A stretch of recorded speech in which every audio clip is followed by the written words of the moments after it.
छत्तीसगढ़ी गाने देखने के लिए हमारे YouTube चैनल को सब्सक्राइब करें और नए अपडेट्स जानने के लिए बेल आइकन के बटन को क्लिक करें।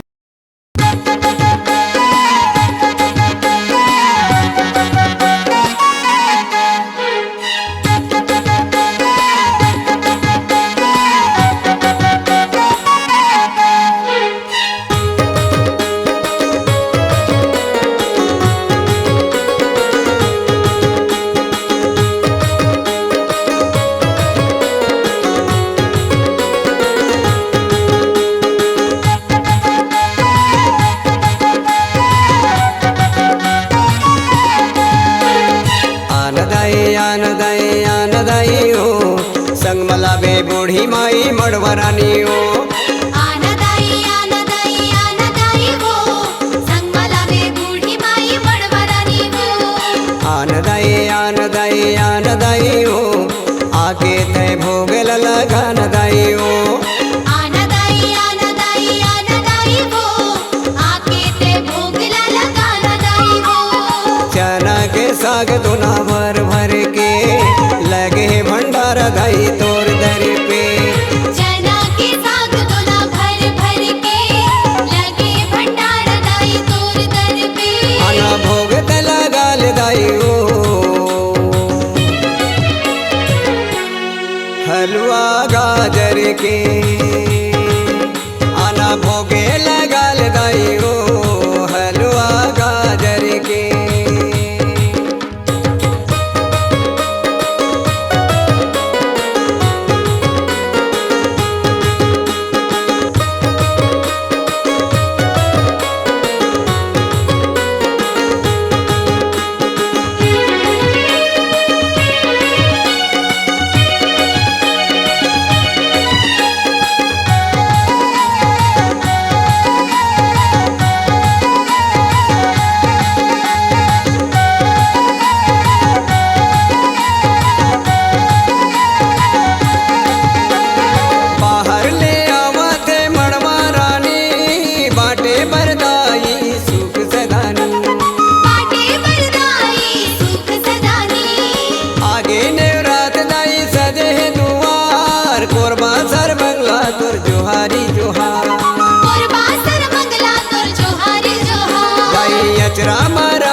के दाई अचरा में रख लेना वो कंकालीन गादर के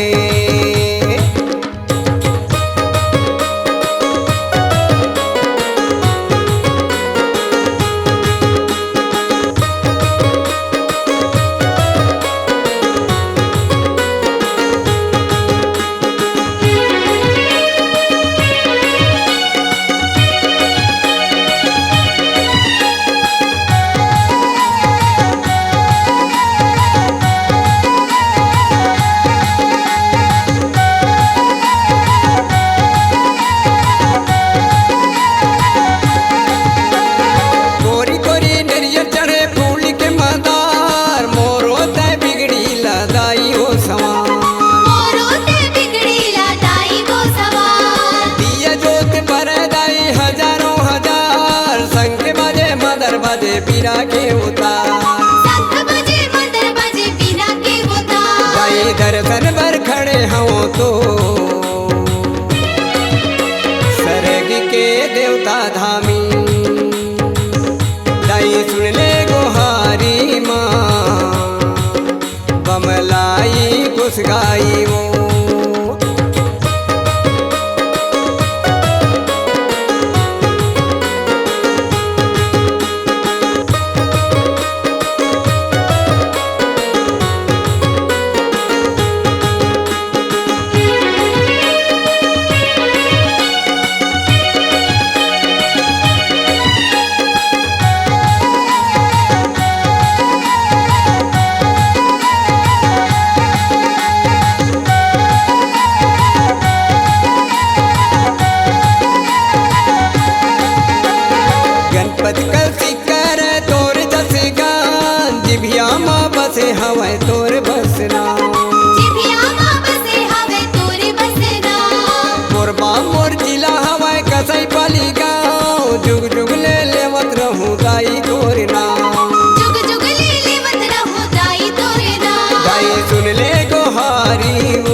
कौशिक के संगे सातो बहिनी लावे वो कंकाली निधादर के आनदाई वो संग मलावे बूढ़ी माई मड़वरानी वो आनदाई वो संग मलावे बूढ़ी माई मड़वरानी वो आनदाई वो आके ते भोगल लगन दाई वो आनदाई वो आके ते भोगला लगाना दाई वो चना के साग दोना भर भर के लगे भंडारा दाई तोर दर पे चना के साग दोना भर भर के लगे भंडार दाई तोर दर पे आना भोग तला गाल दाई वो हलवा गाजर के आना भोगे लगाल दाई वो हलवा गाजर के आना भोगला लगा ले दाई वो हलवा गाजर के भोगे लगाल दाई वो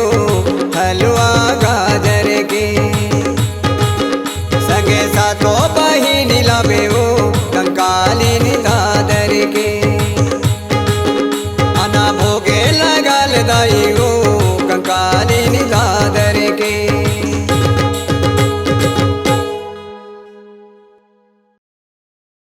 आवाज ही आपकी पहचान है। यदि आप अपनी आवाज को एक नया आयाम देना चाहते हैं तो चले आइए मल्टी ट्रैक डिजिटल रिकॉर्डिंग के लिए AVM audio video studio Khamtarai Raipur. Mobile number 9301523929 और 7869646201। यदि आप नए एवं पुराने गीत सुनना चाहते हैं तो avmgana.com में जाकर गाना फ्री डाउनलोड करें और YouTube चैनल में AVM गाना और KK कैसेट्स को सब्सक्राइब करें।